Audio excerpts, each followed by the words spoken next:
Dear people watching and listening, Assalamu alaikum. Kindly like and share this video and subscribe to my YouTube channel and support me through Patreon so that I can continue making these audiobooks for you. For your ease, the video is divided into chapters which have been time-stamped in the description.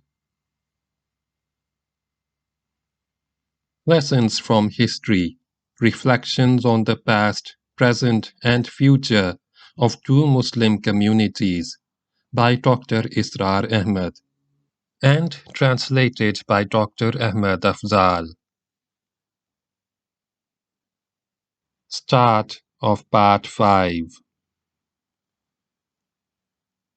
Before the Doomsday. It is an essential part of our faith as Muslims that we take the universe in which we live as created and contingent and not eternal. Unlike the early Greeks, who thought that the universe had always existed, the Holy Quran teaches us that ours is a very large but finite universe in terms of both space and time, and as such, it has a definite beginning and a certain end. The following scenario emerges when we study modern cosmology from an Islamic perspective. In the beginning, Almighty Allah subhanahu wa ta'ala created a concentrated core of light energy, and then later on, He caused it to explode in a big bang, leading to the creation of time, space and matter. This phenomenon of creation out of nothing represents the manifestation of divine command, be. The Big Bang did not happen at any specific place, as the space itself was created with this explosion. Similarly, it did not occur at any particular instant, as the time itself came into being with the Big Bang. Since then, the universe has been continuously expanding, rotating and evolving.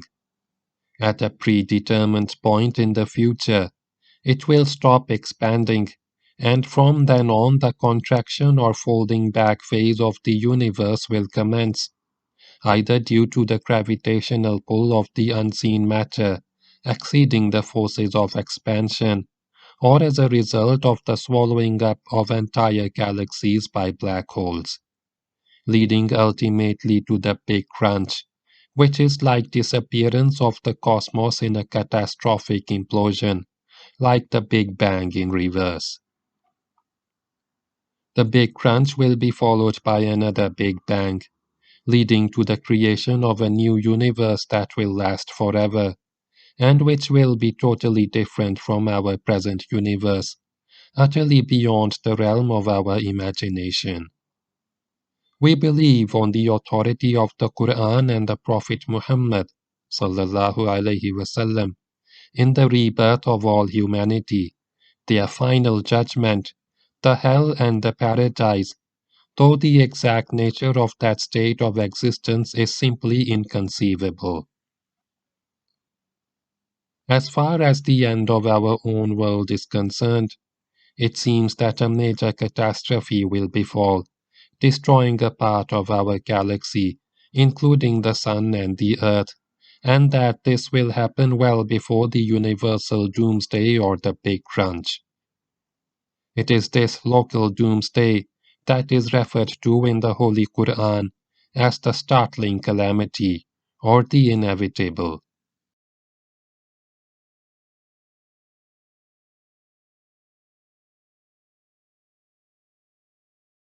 The Ascendancy of Islam. There are a few cryptic remarks in the Holy Quran regarding the events which will precede the Doomsday. These points are fully explained in the form of detailed prophecies that appear in the traditions of Prophet Muhammad sallallahu alaihi wasallam. According to these prophecies, 4 major events will happen before the end of the world, in chronological sequence. They are as follows. 1. the ultimate world war of human history, which will be fought predominantly in the Middle East. 2. The appearance of Antichrist or Dajjal in the final phase of that war, a leader who will inflict huge sufferings and destruction on Arab Muslims. 3. The reappearance of Prophet Isa alayhi salam, who will cause the extermination of Dajjal and his Jewish followers. And finally, 4. The establishment of the system of Khilafah, or the domination of Islam over the entire globe. Except for the reappearance of Prophet Isa alayhi salam, there is nothing supernatural or incredible in these prophecies, as we shall discuss shortly. The very idea of the global domination of Islam, however, seems like a fool's fantasy, keeping in view the present state of humiliation of the Muslims and their virtual enslavement by the New World Order. Under the existing state of affairs, which is both distressing and disheartening, we must keep on reminding ourselves that the ascendancy of Islam over the entire globe is bound to come, as this has been emphatically foretold by none other than the last messenger of Allah, subhanahu wa ta'ala himself. May Allah's peace and blessings be upon him. Although there is no such explicit and unequivocal guarantee in the Holy Quran, we find that both the minor and major premises of this syllogism are repeatedly mentioned, the inescapable conclusion of which is the ultimate establishment of worldwide supremacy of Islam. The major premise consists of the fact that Prophet Muhammad sallallahu alaihi wasallam was appointed a messenger and envoy of Almighty Allah subhanahu wa ta'ala for the whole humanity. Al-Quran, Surah Al-Araf, Chapter 7, verse 158. Surah Al-Anbiya, Chapter 21, verse 107. Surah Al-Furqan, Chapter 25, verse 1. Surah Sabah, Chapter 34, verse 28. And Surah Al-Jum'ah, Chapter 62, verses 2 and 3. Whereas the minor premise is represented by the divine assertion that the true way of life or Deen al-Haq will be made superior over the entire system of life. Surah Al-Tawbah, Chapter 9, verse 33, Surah Al-Fath, Chapter 48, verse 24, and Surah Al-Saf, Chapter 61, verse 9. And that God the Almighty is going to perfect His light despite all the resistance from the unbelievers. Surah Al-Tawbah, Chapter 9, verse 32, and Surah Al-Saf, Chapter 61, verse 8. The logical conclusion that necessarily follows from these premises is that the real purpose and the ultimate aim of the advent of Prophet Muhammad sallallahu alaihi wasallam will be fulfilled only with the establishment of the ascendancy of Islam over the entire mankind, all over the world. This has been promised by Almighty Allah subhanahu wa ta'ala in these words. God has promised that He will surely make those of you who believe and do the right vicegerents in the land, as He had made those before them, and He will surely establish their deen, which He has chosen for them, and He will surely change their state of fear into peace and security. Surah Al-Nur, Chapter 24, verse 55.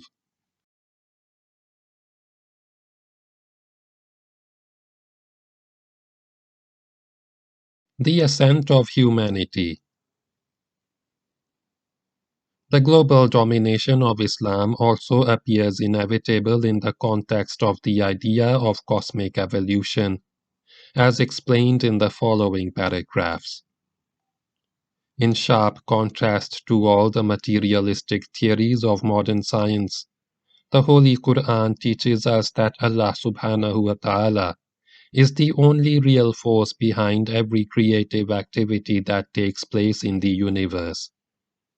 The clear and obvious signs of purpose and direction in the cosmos indicate that there is an intelligent mind at work, as pure chance could only have produced total chaos. The cosmic existence, as the Holy Quran proclaims again and again, is something profoundly meaningful. The evolution of the universe in the direction of a predetermined goal is what provides everything with a single grand purpose. The universe is continuously in a process of evolution, constantly working to perfect itself. According to Dr. Muhammad Rafiuddin, whose philosophy of history was mentioned earlier, the cause of the evolution of cosmos is the desire or the will of the Creator. This desire or will of Allah subhanahu wa ta'ala is flowing in the universe as a current of consciousness, changing the universe with a view to bringing it to the stage of its highest perfection. This cosmic evolution can be described as taking place in several stages, as follows. The first stage was that of physical evolution, from the Big Bang up to the time when simple chemical compounds grew into complex organic molecules, leading to the emergence of life on Earth. This stage of purely physical change was directed by the divine current of consciousness that continuously runs through all matter, causing it to behave in specific ways, commonly known as the laws of nature. The second stage was that of biological evolution, when the same current of consciousness took the form of an indwelling life force. Compare Bergen's Elan Vital, which directed the process towards the creation of the perfect animal, the Homo sapiens. It has been theorized on the basis of the pointers in the Holy Quran that at this stage, Almighty Allah subhanahu wa ta'ala selected a single pair of these human animals and endowed them with their spiritual souls. This was the creation of Adam and Eve, the primordial human pair. The third stage was that of intellectual evolution, when the current of consciousness took the form of an urge for beauty and perfection, expressing itself in the love of an ideal. Compare Freud's libido, guiding the process towards the climax of intellectual and psychological development that was finally achieved in the personality of Prophet Ibrahim alayhi salam. The fourth stage was that of the collective social evolution of humanity, reaching its zenith in the life and teachings of Prophet Muhammad sallallahu alaihi wasallam, when the true way of life or Deen al-Haq was perfected and the ideal system of social, economic, and political justice was presented to the mankind in its final form. At the present moment, humanity is passing through the final stage of its evolution. The divine current of consciousness is still active in the collective mind of humanity, urging and guiding us towards the ultimate state of human perfection. That is, towards the establishment of the global culture civilization that will be based upon the teachings of the Quran. In this way, the philosophy of ideals, as developed by Dr. Muhammad Rafiuddin, makes it even more understandable how the global domination of Islam before the end of the world is inevitable from an evolutionary standpoint. This global domination of Islam has been clearly predicted in the sayings of Prophet Muhammad sallallahu alaihi wasallam, three of which are quoted below. 1. According to a tradition that is narrated by Imam Ahmad on the authority of Noman ibn Bashir, Prophet Muhammad sallallahu alaihi wasallam is reported to have said to his companions, "The period of prophethood will remain among you so long as Allah wills. Then He shall cause it to end.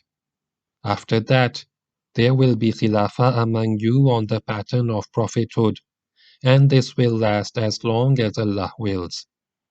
And then He shall cause it to end. After that, there will be a reign of oppressive monarchy, and this will also last as long as Allah wills. And then He shall cause it to end. After that, there will be a period of enslavement, and this will last as long as Allah wills. Then He shall cause it to end. Finally, there will again be Khilafah on the pattern of prophethood." 2. In another tradition narrated by Imam Muslim, on the authority of Thawban, the Prophet Muhammad sallallahu alaihi wasallam is reported to have said, "Allah subhanahu wa ta'ala folded up the whole earth for me in a vision, so that I was able to see all the easts and all the wests. And surely the domination of my followers will be established over all those places that were shown to me by thus folding the earth." 3. Imam Ahmad has narrated, on the authority of Miqdad ibn Aswad, that the Prophet of God sallallahu alaihi wasallam is reported to have said, "There shall be no house on the entire earth, neither of bricks nor one made of camel's skin, but Allah subhanahu wa ta'ala will cause the word of Islam to enter it, either with the honor of the one who deserves honor, or with the subjugation of the one who is defeated. That is to say, God will confer honor on some and they will embrace Islam, and He will cause the others to give up fighting, and they will surrender before the rule of Islam."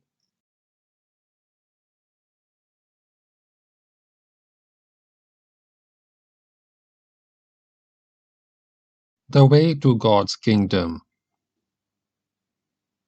Belief in the most certain event of Doomsday is part of our faith as Muslims, and in this context, the global happenings of our age clearly indicate that the end of the world is probably a matter of near future.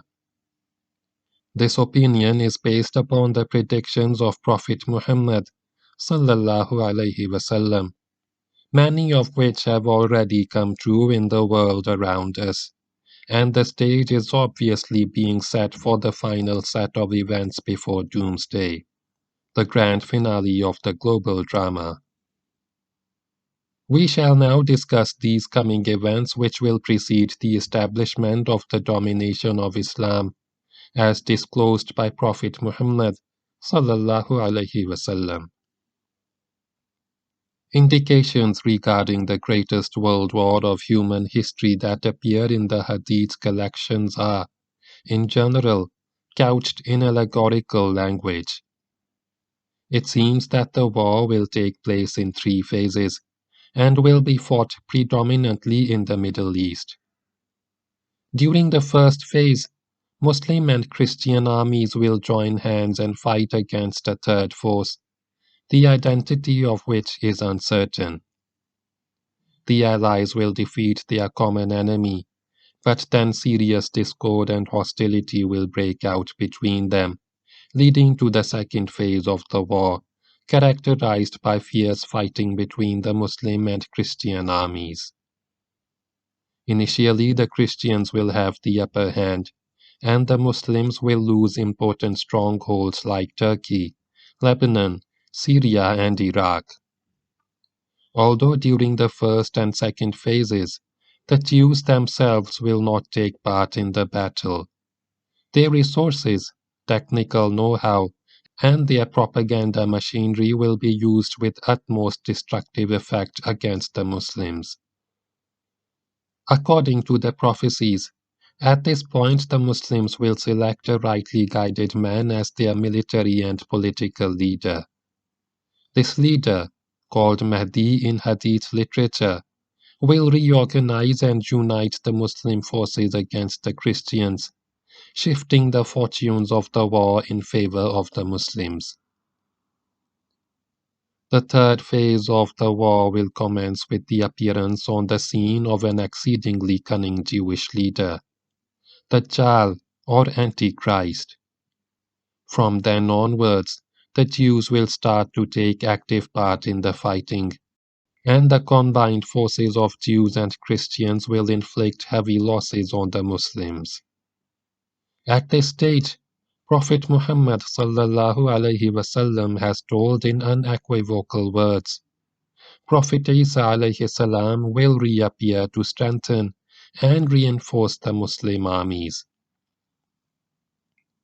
He will deliver the final installment of divine punishment to the Jews and will kill their leader, Dajjal. The reappearance of Prophet Isa ﷺ will mark the end of Christianity as a separate religion, and the most glorious and peaceful era of human history will commence. This will be God's kingdom on earth, when the deen of Allah subhanahu wa ta'ala will reign supreme, and the world will enjoy unprecedented bounties and blessings of the Lord. This period of Khilafah on the pattern of prophethood will last so long as Almighty Allah subhanahu wa ta'ala wills. Then, after this blissful era, the world will once again be filled with wickedness. All the faithful population of the world will die peacefully and calmly one day, just before the end of the world. In this way, only the unbelievers and the wicked shall be left to face the dreadful events of the Doomsday.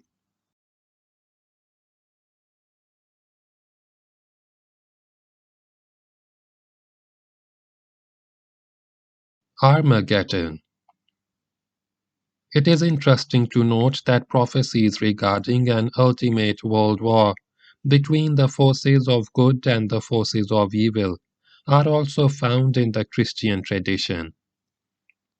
The highly cryptic and symbolic language of the last book in the New Testament, the Revelations of John, is often difficult to interpret, but the references to the beast and the false prophet resembles closely the Muslim concept of Dajjal. The woman riding the beast most probably refers to the Jews and their revival. The rider coming on the white horse seems like representing the second coming of Prophet Isa alayhi salam. Here are a few excerpts. I saw 3 foul spirits like frogs coming from the mouths of the dragon, the beast, and the false prophet. These are demonic spirits with power to work out miracles, sent out to muster all the kings of the world for the battle on the great day of God the Sovereign Lord. Revelation chapter 16, verses 13 and 14. I saw a woman mounted on a scarlet beast which was covered with blasphemous names, and had 7 heads and 10 horns. I saw that the woman was drunk with blood of God's people, and with the blood of those who had borne their testimony to Jesus. The angel said, The beast you saw was once alive, and it is alive no longer, but has yet to ascend out of the abyss before going to be destroyed. Revelation chapter 17, verse 3 and verses 6 to 8. I saw heaven wide open, and a white horse appeared. Its rider's name was Faithful and True, for he is just in judgment and just in war. The armies of heaven followed him. Out of his mouth came a sharp sword to smite the nation, for it is he who will rule them with a rod of iron. I saw the beast and the kings of the earth with their armies mustered to do battle against the rider and his army. The beast was taken prisoner, along with the false prophet, who has worked miracles in its presence and deluded those who had received the mark of the beast and worshipped its image. The two of them were thrown alive into the lake of fire with its sulphurous flames. The rest were killed by the sword, which came out of the rider's mouth, and the birds all gorged themselves on their flesh. Revelations, chapter 19, verses 11, 14, 15, and 19 to 21. I saw an angel coming down from heaven with the key to the abyss and a great chain in his hand. He seized the dragon, that ancient serpent who is the devil, or Satan, and chained him up for 1,000 years. He threw him into the abyss, shutting and sealing it over him, so that he might not seduce the nations again till the 1,000 years were ended. After that he must let loose for a little while. Revelations chapter 20, verses 1 to 3. The site of the final battle against the Antichrist is said to be Armageddon. Revelation chapter 16, verse 16. Located in the ancient stronghold of Megiddo, roughly 15 miles southeast of Jerusalem. The word Armageddon has now come to mean the final battle between the forces of good and the forces of evil.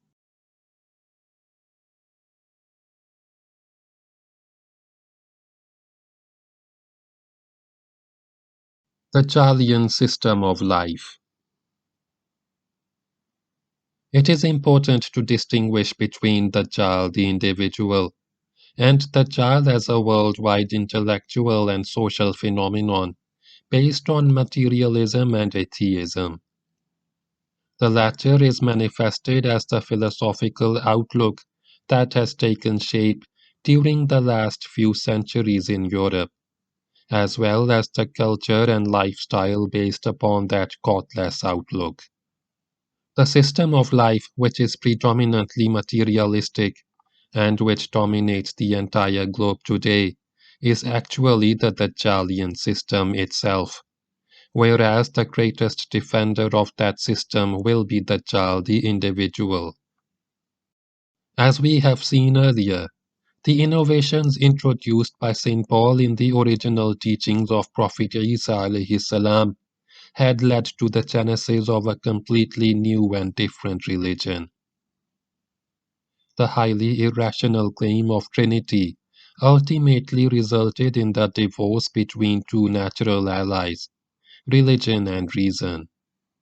The conversion of Caesar Constantine in 313 Common Era and of the entire Roman Empire during the next 100 years or so turned out to be the starting point for the establishment of Christian theocracy in Europe.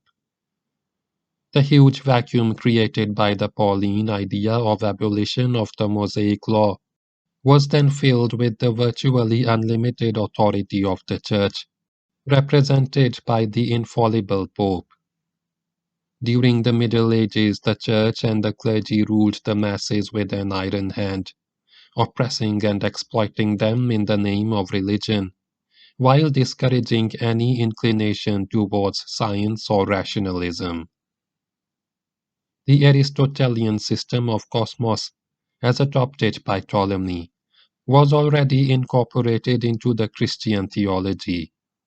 As a result, when Copernicus, Kepler, and Galileo opposed the geocentric doctrine and proposed heliocentric views based on their scientific observations, the Church condemned and vehemently opposed them as heretics, thus starting the unfortunate rivalry and rift between science and religion. The scientific and rationalistic movement in Europe, therefore, came face to face with the powerful religious establishment of the Church. The latter used all its resources to halt this new wave of progress towards knowledge and learning, but succeeded only in producing among the masses a deep mistrust of all things connected with religion. The ruthlessly unfavorable attitude of the clergy caused a reactionary feeling of hatred against the Church, and then against the very idea of religion itself. The development of science and philosophy in Europe, therefore, was forced to take place in an environment which was hostile to religion, and this hostility has since then permeated deep down into the very roots of Western thought. The worldview and civilization that grew out of this materialistic frame of mind is what we call the Dajjalian system of life. The hallmark of this system is a profound shift of emphasis from God the Almighty to the material universe and laws of nature, from spiritual pursuits to sensual gratification, and from salvation in the life after death to material prosperity in this world. Human beings have been endowed by Almighty Allah subhanahu wa ta'ala with two distinct sources of knowledge, that is, A. Information gathered by the senses and their interpretation by means of reason, intellect, and logic, along with B. Revelation, in order to acquire knowledge of the ultimate realities, and also the practical guidance for living a just, virtuous, and balanced life. However, the unfortunate shift of emphasis mentioned above resulted in a serious imbalance in the modern thinking process.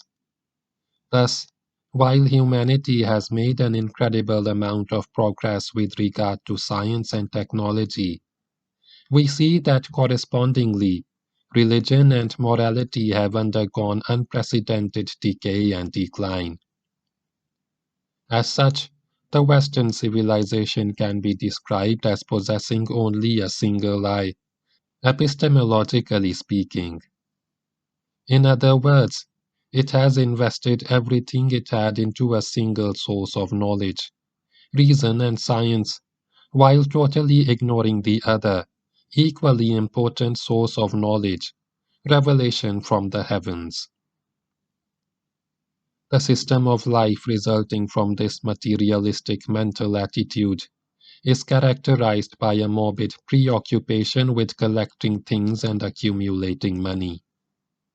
The cornerstone of the Dajjalian system is the producer-consumer process, which is promoted as the ideal way of life. Highly sophisticated means are employed to convince the masses that they want newer and more expensive projects so that they can be made to work continuously in order to earn the money to pay for the goods and services they don't even need. The lifeblood of the Dajjalian system is usury, which is used to subjugate individuals as well as entire nations so that they can be controlled and manipulated by a financial aristocracy. The masses are encouraged to work hard, to enjoy their weekends, to uncritically digest whatever the media feeds them, and to invest all their time and energy in the pursuit of material well-being and sensual gratification. Humans are being reduced to the level of beasts. Endless consumption of projects has become the dominant lifestyle of our times, and people have been made conditioned to measure each other on the basis of wealth and affluence, rather than character and morals. A whole entertainment industry has been created to keep the minds of the masses occupied whenever they are not working. The entire system is geared so that the overwhelming majority is deprived of either the time or the energy to give any serious thought to the nature of existence, to the Creator, to the accountability in the hereafter, or to the exploiters. The individual will represent the interests of those who are financially exploiting the whole world against those who are being exploited. After the Armageddon, a just social order will replace the present Dajjalian system, and there shall be no more exploitation.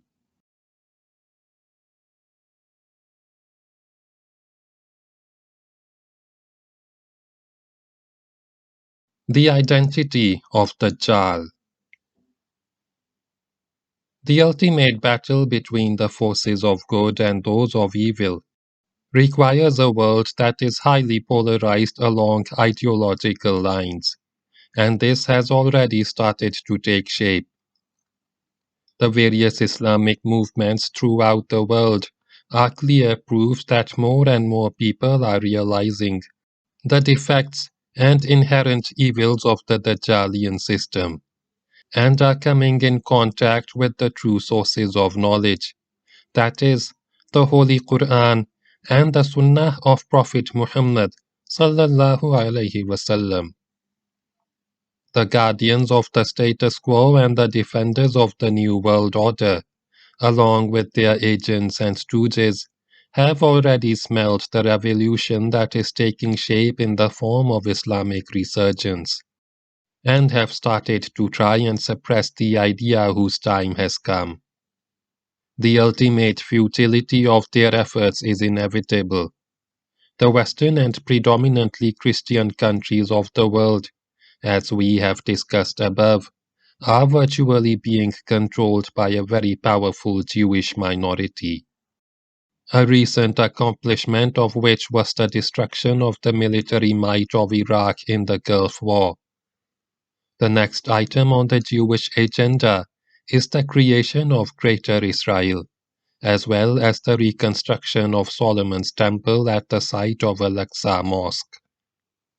It seems likely that the Jews would try to orchestrate another war between the West, mainly the United States, and the Arab Muslims, most probably on the pretext of dealing with the threat of Islamic fundamentalism. Along with their sinister plan to gain control over the whole world through financial institutions, much of which has already been achieved, the Jews are also waiting for their promised Messiah, who would help them recapture the glory of David and Solomon. The Messiah was, in fact, none other than Prophet Isa alayhi salam, but they opposed and rejected him, and tried their very best to have him crucified, though he was miraculously saved by Almighty Allah subhanahu wa ta'ala. During the long series of imminent battles in the Middle East, Dajjal the individual would come forward, who is most probably going to be an orthodox and fundamentalist Jew claiming to be the promised Messiah, and would lead his followers to the de facto creation of Greater Israel, which is supposed to include parts of Egypt, whole of Jordan and Syria, major portions of Iraq, southern Turkey, and northern Hijaz up to the holy city of Medina. It will be at this crucial juncture of history that Almighty Allah subhanahu wa ta'ala will send the real Christ, with the mission of exterminating the Jews and their leader, Dajjal, the false prophet.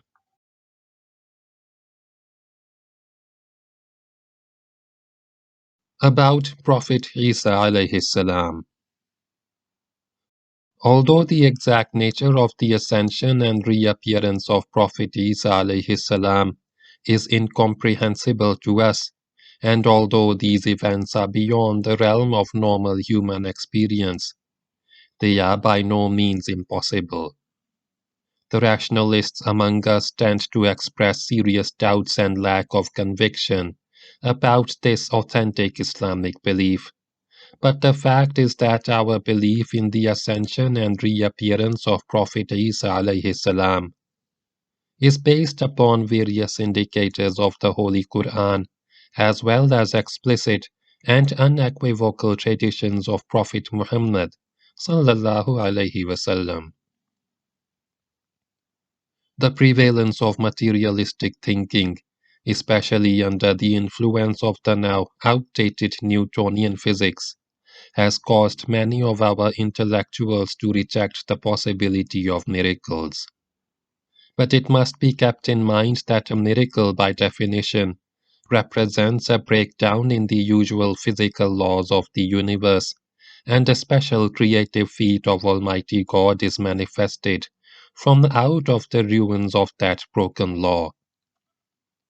All natural laws have been established by Allah subhanahu wa ta'ala, and He is able to suspend any of them for any period of time. He is omnipotent, able to do all things. It seems on the basis of the predictions of Prophet Muhammad sallallahu alaihi wasallam that both the Jews and the Arab Muslims will become the targets of divine retribution in the final battles, but with a marked distinction. The condemned children of Israel are going to be completely destroyed at the hands of their own prophet, Prophet Isa alayhi salam, just as numerous other nations were removed from the face of the earth because they committed the crime of rejecting their respective messengers.